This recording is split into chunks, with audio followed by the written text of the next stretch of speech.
if we can just get into the moment when we get on the field and be like, oh, I love doing this thing.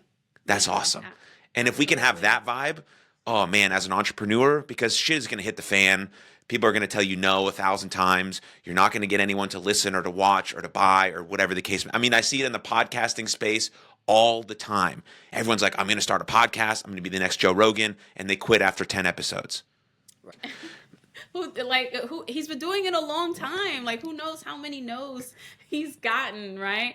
And on the topic, so two things I want to touch on, the athlete thing and in the no's. So first with the no's is just what I've learned about entrepreneurship is that a no today does not mean a no tomorrow or next week or next year. Like, you know how many times I've literally had to ask the same potential customer, the same investor, just the same person something like several times before they finally were like, oh yeah, okay. And it's just nothing changed. Like, literally, I mean, maybe my messaging was a little bit more finesse. Maybe I'm a little bit more confident, whatever it is. But like, physically, in this physical world, like, nothing has changed other than you probably, the first time you asked them was on a Monday at 8 a.m. And that's a shit of a day and time to ask anybody anything, because it's like Monday at 8 a.m. Everything's blowing up.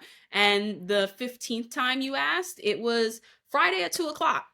People are feeling good at Friday at 2 o'clock, and you'll likely get a yes, which is another tip. Whenever I have to ask somebody something, I usually try to ask on a Friday. But so the other thing that I wanted to touch on is the athlete piece of it. And it wasn't until I really started looking at my entrepreneurship journey and like preparing for it, training for it, maintaining it as if I was an athlete. So things like, literally, an athlete, they shouldn't. I mean, I know a lot of them do. You shouldn't be doing drugs. You got to get some good sleep. You got to work out. You got to show up for the conditioning. You got to show up for the training. You got to do the prep work, right? You got to learn the other team. You got to learn other players. Like, there's just so much knowledge that goes into like working and preparing like an athlete. And oftentimes in entrepreneurship, the customer told you no because you did none of the athletic conditioning before. You stayed out till, you had a meeting with someone who was going to be your potential customer, but you stayed out till 3 a.m., 4 a.m. and your meeting was at 9, right? And now you're all horrible in the face trying to do this meeting. You didn't do any research or background on them. Like, you walked into a proposal thing and you didn't even eat breakfast.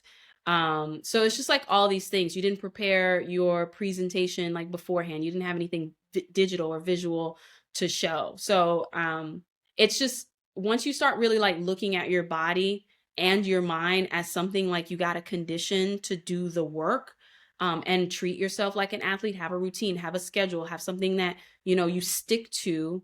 And you have fun along the way, but you still like stick to this routine, these rituals, because it's going to like, that consistency is going to yield the results that, like all the time you hear, like the famous thing people love to talk about is how, not great Michael Jordan was in the beginning, and he still kept on showing up, right? Like, he still kept on practicing. He got rejected. He still came back, kept on, like, he practices before, he practices out, like just all these things.